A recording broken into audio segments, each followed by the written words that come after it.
America. Bonjour. Hi, Canada. It is a grim, grim Thursday in Florida, and therefore across the United States as Americans look down on their neighbors in the Sunshine State.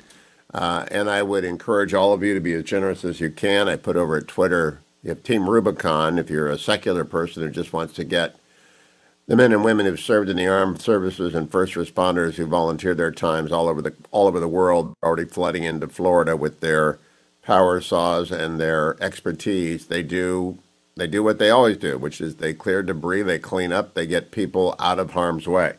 There's also Catholic Charities of Fort Myers, which is that's the epicenter of the disaster down there, and it's really sort of an epic disaster, probably the worst hurricane ever to hit Florida, the equal at least of Andrew. We don't know yet a death toll. It's impossible to say. The water is beginning to recede. The breadth and depth of damage to life and property remained unclear. I'm reading from the Washington Post. Ian battered parts of Florida's western coast, tearing down trees and power lines. There are 2.5 million people without power, about 10% of Florida. The authorities in Fort Myers, which, again, it's really ground zero, said late Wednesday that parts of the city were between 3 and 4 feet underwater. To the south in Naples, half of the streets are not passable. The hurricane, by the way, is now a tropical storm. It's over Daytona Beach. It's going to go into the Atlantic and meander up the coast and hit Georgia, the Carolinas, and go into Virginia. Ron DeSantis gave a press conference last night, governor of Florida, cut number 17. There are, as much as we're focused on Southwest Florida, very important, obviously, when you have a storm of this nature. I think at landfall, it's going to be behind only the Labor Day hurricane, Hurricane Andrew, and Hurricane Michael in terms of intensity. I think we're going to end up seeing that. It may end up being a Category 5, but at a minimum, it's going to be a very strong Category 4 that's going to rank as one of the top 5 hurricanes to ever hit the Florida Peninsula. So that damage is ongoing. It's very, very important. But the fact is, there's going to be damage throughout the whole state, and people in other parts of the state, be prepared for some impacts. And you are seeing counties. Big impact. Marco Rubio on with Sean Hannity last night on Fox News Channel, cut number 18. Well, look, FEMA's pre-positioned. Everything the state has needed, FEMA's ready to provide as a backstop or to add on, because obviously the state has its own supplies. They're the primary responder, but at some point those are exhausted. And there may be things we need, like the Army Corps is ready to go to help with some of the power restoration. I talked to FEMA's director earlier this afternoon about help removing debris from the road so we can get people in. We'll need some of that heavy equipment. But the most important thing now, if he hasn't done so already, and I expect he will, is that the president will approve the major disaster declaration. I led the entire Florida delegation in sending a letter in support of the Governor DeSantis' request, because that will allow for individual assistance. Now the individual who, for example, no longer has no home to go back to, will now be able to apply to FEMA and hopefully quickly get the assistance they need to find a place to live, to find a way to feed themselves while we work through this. And the same will be true for small businesses. It's actually impossible to curate all the news. There are so many images, so many pictures, so much to see. We've got the B-roll that we're playing for you along the way. The Hurricane Center has tornadoes still being spun up all across Florida, up to 30 inches of rain in many spots. Flash flooding will remain a risk throughout the day, and the storm will go out over the Atlantic. I don't think it's going to gain much strength. Let me run down the other news. I'd love to hear from you if you're in one of my Floridian. 1-800-520-1234. Tell us how you're doing. Tell us how the storm impacted you. Only Floridians. 1-800-520-1234. I'm on in Orlando and Jacksonville and Tampa Bay and Sarasota. Basically, the four corners, Fort Myers, all the way across the state. And out in the Atlantic later this afternoon, and then up towards the Carolinas and Georgia. Other headlines. Russians are fleeing their country amid the draft. More than 17,000 men crossed into Finland in the last 2 days. That's kind of remarkable. Putin is going to address the country tomorrow, again trying to rally cause to his disaster. Not likely.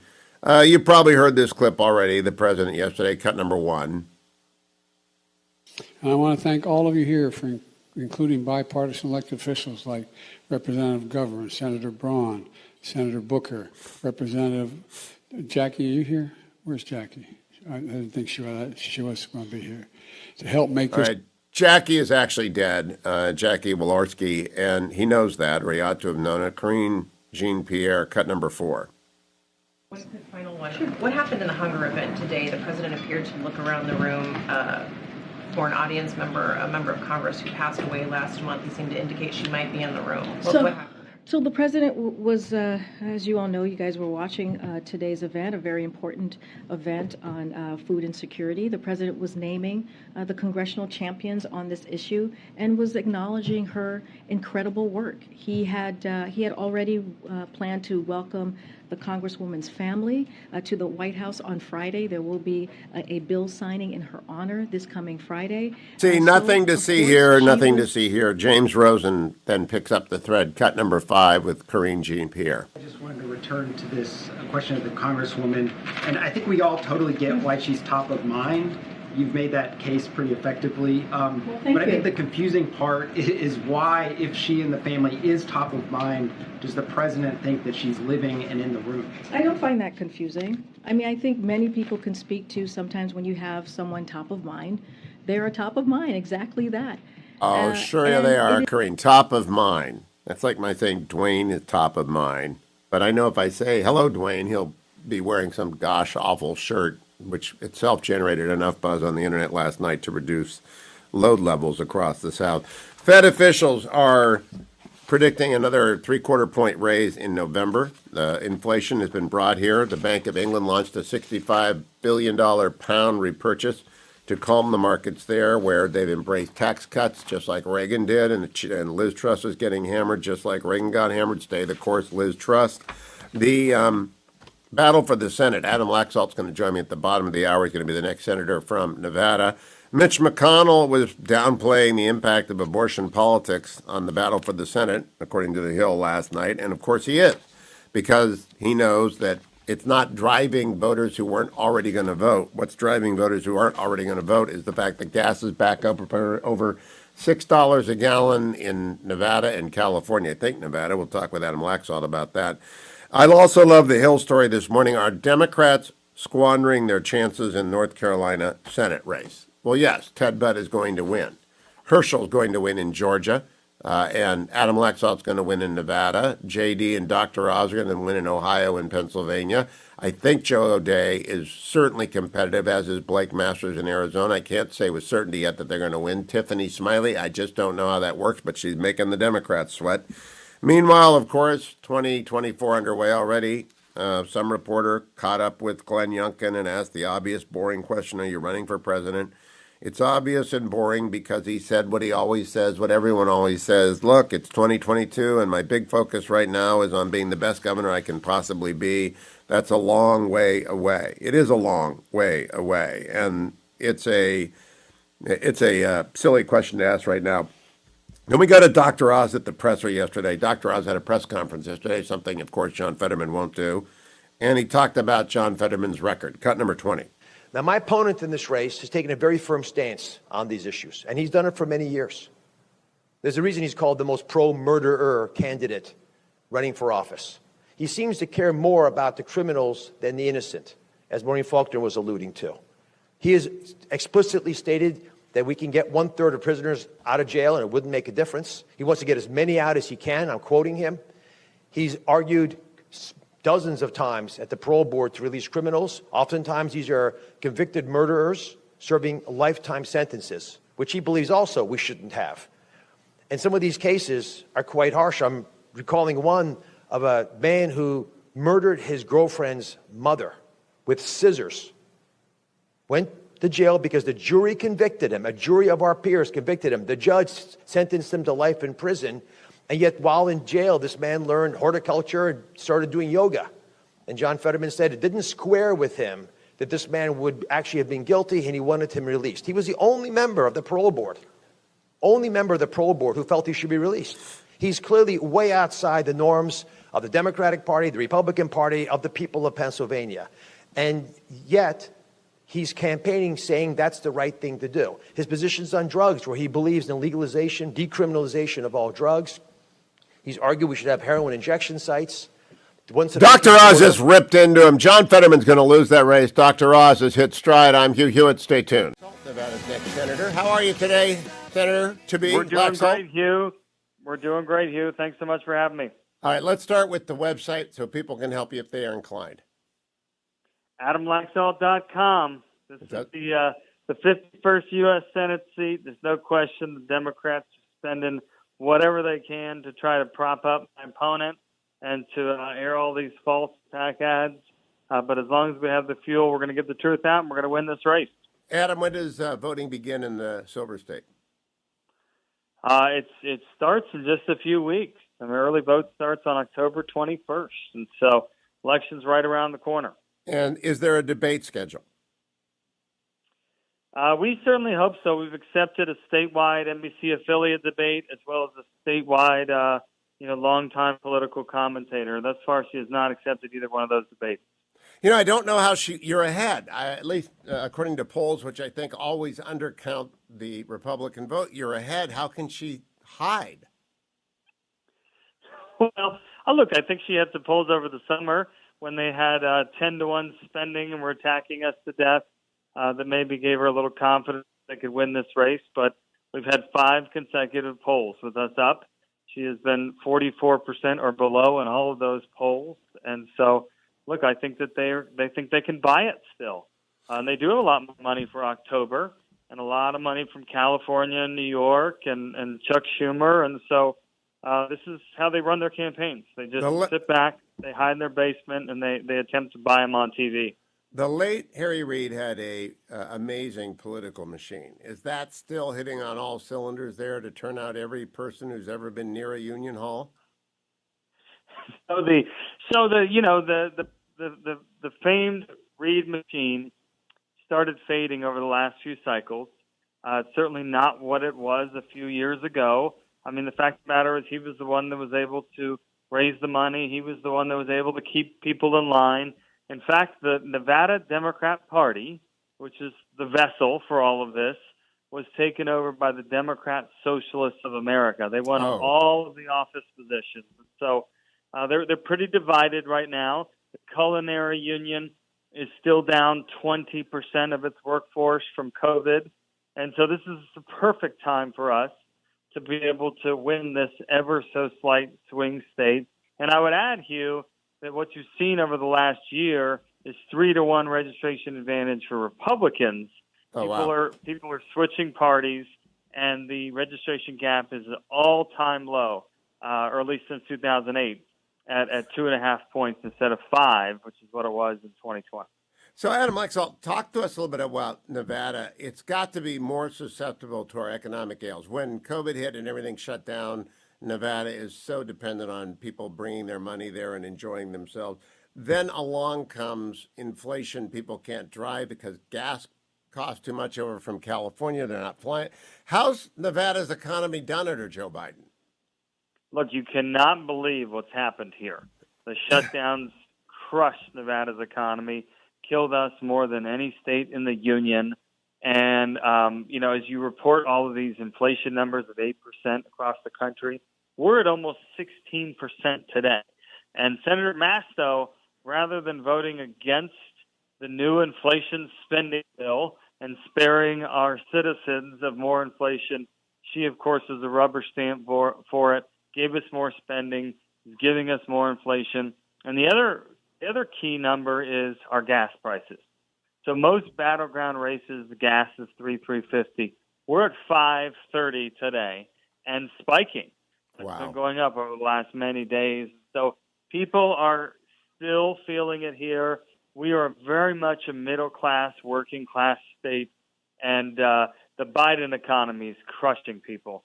It's crushing them in the pocketbooks. It's crushing them at the grocery stores, at the gas stations, which is why we're winning. It doesn't really matter how much they try to change the agenda or lie about their records. People know, in the end of the day, they're worse off today than they were a few years ago, and it's Joe Biden and Senator Catherine Cortez Masto's fault. Yeah, the first issue, you just start inflation, business climate. Second issue is crime. Third is immigration. And the fourth is education. Although senators don't have much to do with the latter, Walk us through those four, beginning with crime and immigration, Adam Laxalt. Yeah, look, there's no question that law and order is a huge issue here. I had all of the statewide law enforcement unions have endorsed me. We have 95% of the badges. And I would add that most of them endorsed her in 2016 when she ran. And they've switched their vote because they know that I have stood with them when I was Attorney General. I stood with them during BLM when Senator Masto was nowhere to be found. They know that now is not the time to have these, defund the police types. She said that she supported BLM and the cops were systemically racist. Of course, now she's running all these commercials, reinventing herself as pro-law enforcement. But I can tell you, law enforcement's not buying it, and I don't think Nevadans are going to buy it. Look, the border is a massive issue here. I visited the border 6 weeks ago. My opponent continues to say there's no such thing as an open border. And so we just, in the last 36 hours, had 6 fentanyl overdoses in Las Vegas. 6. And this is absolutely killing our state, and people understand it's because of the Democrat open border policies. And Senator Masto, she didn't stand against some of this stuff. She didn't break from her party on such a key issue. She's been a reliable vote for Joe Biden on an open border. So let's conclude by talking about education. Teachers' unions are throwing a lot of money around the United States, always for Democrats. I don't know if they're on Masto's side. But do parents, are they going to reject school boards that kept their kids masked or away from school come the day of election? I don't think parents have forgotten what the Democrats did with the support of Senator Masto. They shut our schools down. We never needed to shut our schools down. You had single Hispanic moms trying to work a job and deal with homeschooling Zooms. It was simply unworkable. As parents started listening into to their schools, they started realizing that our educators were teaching kids to hate America and to hate each other. These are things I don't think anybody was happy about. You definitely saw a lot of the school board activity here. In fact, I visited a school board and you just could not believe the intensity of this issue. And then, we can't forget what Garland did with going after parents. Yep. Which people have not forgotten. They simply want to get all of this crazy wokeness out of education, particularly in Las Vegas. We are at the bottom of most of these lists. We need to get back to the core business of actually teaching kids to read and write. And we've got to get away from whatever is going on with all this academic world. And we need to do it now because these kids are our future. This is our workforce. I mean, these are the people that are supposed to carry the torch forward. I have 4 kids. This is why I'm running, Hugh, because I'm not sure that America, as we know it, will survive if we don't turn the ship around and turn it around fast. Well, they just got a big dose of why Adam Laxalt is leading in the polls. AdamLaxalt.com, do they contribute there as well as just generally keep up with the campaign? Absolutely. AdamLaxalt.com. You can contribute, you can volunteer.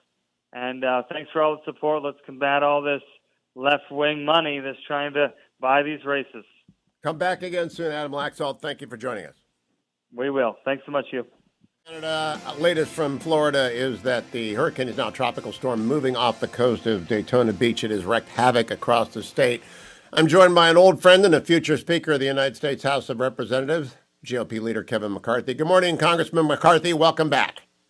Good morning. Thank you for having me back. And before we begin, my hearts and prayers go out to everybody in Florida. It looks just devastating, the amount of rain and some of the damage. But I know the Governor DeSantis was out front on this, and I know they'll get electricity back on and get out to everybody as soon as safe they can. Leader McCarthy, is there room in the CR for some relief funds for Florida and Puerto Rico? Both of them are going to be struggling mightily to rebuild some infrastructure, and I'm not sure the money was allocated in the last infrastructure bill. Well, the one thing in the CR I do know within the Senate, they have make sure FEMA and the others have resources already sitting there. One thing that happens in these situations, they have to evaluate what they need, but there's money sitting there, and I think we'd come back after the election for anything left that they need help with to be able to provide that. All right, Leader McCarthy, I want to go to the commitment to America. I've read it. I've gone through it. The most interesting thing to me, I was just talking about with it, Representative Gallagher and former Senator Talent, is the proposal that you have come up with for a select committee on China. First of all, how long would that last for? How big would it be, and what would its writ? Well, that's a very good point. I mean, the thing that your listeners have to understand, this commitment to America is something the entire conference has worked on for the last year and a half. And I tried to put together a bipartisan task force on China, and I had the Democrats agree. This was more than 4 years ago, and then the night before we were going to announce, they backed away. Well, we went forward anyways, and they've come out with some unbelievable recommendations. So what I would like to do, if we're fortunate enough to win the majority and I'm Speaker, create a select committee on China, where it'd be Republicans and Democrats together. It'd last the entire term of Congress. They would look at areas that we have fallen behind on China, threats, technology, all the different aspects. When you think about critical minerals, we've got a new mine up and running. China controls 90% of critical minerals, but they control 95% of the processing of critical minerals. Then we look to where they're even going in our food supply. We look to what they have done with technology stealing. We look to what they're trying to do with Taiwan. I think we just need to have a bipartisan, one message from America and make sure we don't fall behind in any areas of where we go. It makes perfect sense to me. In fact, the select committee might become a standing committee because the challenge from China is so omnipresent and it's everywhere. Let me ask, how big is this committee going to be, and is it possible that it would evolve into a standing committee if you got people like Patrick McHenry to say, okay, this slice goes over there, and you got the incoming head of Energy and Commerce and said this slice goes over there? How big are we talking about? How long might it last? Well, what we're trying to do is I'm going to create this select committee for this term. I think it could become a full committee in itself, but it'll have the power within a select committee. Jurisdiction-wise, we'll have to go see areas that they need because it's brand new, just starting out. I won't make it too big, but I'll make it large enough that it could have the people that we need on it from both sides of the aisle with the expertise. Do you have a chair in mind? I have a couple chair in mind, yeah, but select committees are different than it doesn't need the steering, and I'm going to be talking to a few of those people right after the election. It does not need steering committee approval. You just get to put it up. A select committee and like a rules committee or intel, those are selected directly by the leaders of both parties. I am glad to hear that. Go for the talent. Go for the talent. Now, I have lobbied you before. I'm going to lobby you on air. The collapse in Afghanistan is the worst thing to happen in American national security since Vietnam. I don't want a long-term process. I just want to look at the last 60 days with the select committee. I know Armed Services wants to do this, but I would love to focus some hearings on what the hell happened, Leader McCarthy. Any chance of that happening? Well, you don't have to lobby me. This is something personal to me as well. If you read in the Commitment to America in this section, we have an economy that's strong, a nation that's safe, a future that's built on freedom, and a government that's accountable. In that accountability section, we have directly in here that we are going to look at. We don't have to study all of Afghanistan. We just have to study those last 2-3 months. Why did the president ignore the recommendations of the military? Why did it go so wrong? We never want to repeat that again. We ended up with 13 new Gold Star families, and we didn't have one casualty for a year and a half before. So I don't want a long drawn out. I know we've got a lot of individuals in the military that are willing to talk about it and make sure that it doesn't get repeated. We're going to look at that, get that report back, and have hearings directly on that. As when the DOJ going after parents for calling them terrorists, knowing where the origins of COVID actually began. There's a number of areas where the Democrats have just ignored doing anything. There's a responsibility when it comes to Congress, regardless who's in the administration, that you should have these hearings, you should have this oversight, and that's exactly what we will do. Leader McCarthy, I learned yesterday that Lindsey Graham and Michael Waltz sat down with the superintendent of the Air Force Academy, the latest eruption of wokeness in the military academies. I don't think that needs a select committee, but are your members aware of this and worried about it? Yes, very worried about it. It shouldn't be just our members. It should be our entire nation. Our military should have the very best and shouldn't worry about wokeism, should worry about making sure to be so strong enough that we never go to war. This idea of what they're changing, what's happening there, is atrocious. I was shocked. I thought it was like a parody, that it couldn't be true when I was reading these reports. But yeah, this cannot stand and this cannot continue. For us to have the strongest military in the world, this is not the behavior and what needs to be taught at the Air Force Academy. Now, Leader, soon-to-be Speaker McCarthy, I want to get to politics, but first I got to talk to you about the hard to make it happen. Got to cut spending because inflation is in part driven by fiscal excess. We've got to cut regulations in most places, and yet big tech has to be brought under control. How do you get the trifecta? Cut spending, cut regulations, get big tech under control with meaningful oversight and regulation. Those are very good points, and those are key elements of an economy that's strong. Yes. People will tell you, how did this inflation begin? Well, it was the American Rescue Plan. What Democrats voted with is $2 trillion. They've spent more than any other Congress. We have to curb this spending. We have to eliminate many things of what they've wasted money on. We need to be able to pull back money that's just sitting there that's been wasted through the process. It'll be easier if we get the majority in the Senate, which I believe we can, through the appropriation process together. Remember the roles of Congress. Now, the president will still be in the White House, but I believe we could really start or put ourselves on a path to a balanced budget, and that's what we need to do. Remember what Steve Ratner said. He said the original sin of inflation was the American Rescue. Remember what Larry Summers, the former Democrat Secretary of Treasury, said. Don't do this. This would cause inflation. But the other thing that causes inflation as well is all the regulation that the Democrats have put on. It costs more. You look at what they've gone after, taking away incentives to work, paying people more to stay home. Again, it hurts our supply chain, hurts productivity. The other thing they've gone after is energy, raise the cost of energy, which again, contributes to inflation, harms people. And really, to all your listeners, could you afford to give up 1 month salary or 1 month of your wages? Everybody would say no, but that's what's been taken from them by the Democrats, because 1 month wages out of a year is 8.3%. Inflation is above that. That has been taken from you. So what we're trying to do is all those things above, cut our spending, get ourselves under control, become energy independent. Not only will it lower the price of gas, it will make America stronger and the world safer. You know this, I do. American natural gas is 41% cleaner than Russian natural gas. We should be the supplier to our allies in Europe, not that they're dependent upon Russia, and it would create more American jobs. Cutting that regulation, remember, if we're able to win the Senate as well as the House, you have the Congressional Review Act that allows you to repeal a regulation in a timetable with 51 votes in the Senate. We did a number of those in the last places, about 16 of those. We also have the ability then for reconciliation. With reconciliation, we can guarantee to put a bill on the president's desk and dare him to sign it or veto it. But can you stop the student loan bailout, Leader? Can you stop the student loan bailout? The president hasn't mentioned it since he did it because it's such a disaster in the minds of ordinary Americans. Is there a way for the Congress to stop that? Well, there's a way to go about passing something in the House, but remember, the president's still there. Will he sign the bill? Will you get 60 votes in the Senate? The courts is one area, but there's ways to pull back on that. And what your listeners have to understand, it's not what the president says, that he's going to waive or forgive some student loans. No, what he's doing is taking somebody else's debt and making somebody else pay for it, which will be all of us.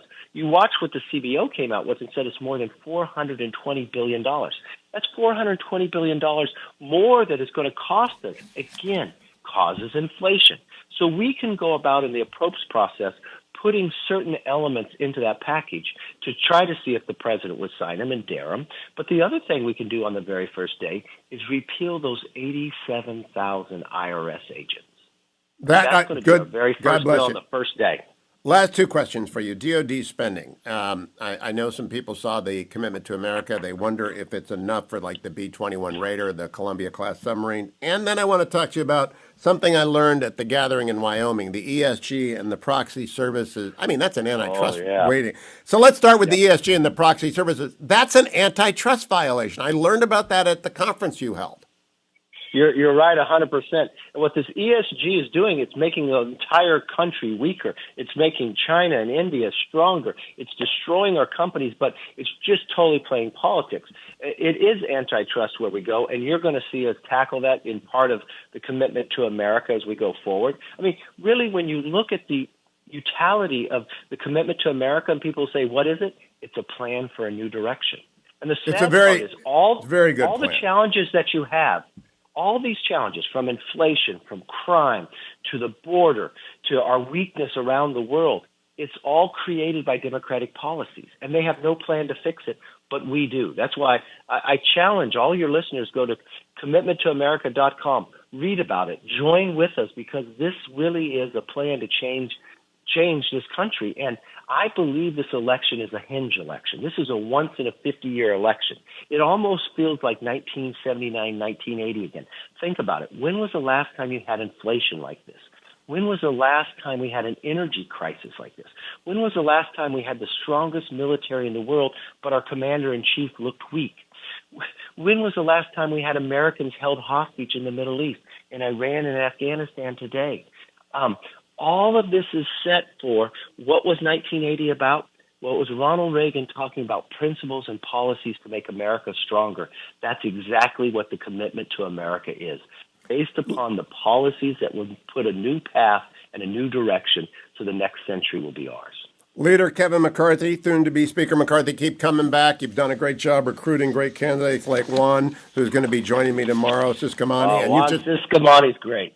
Well, we got all the great ones coming up. Thank you for your time, Leader. Thank you. Appreciate you.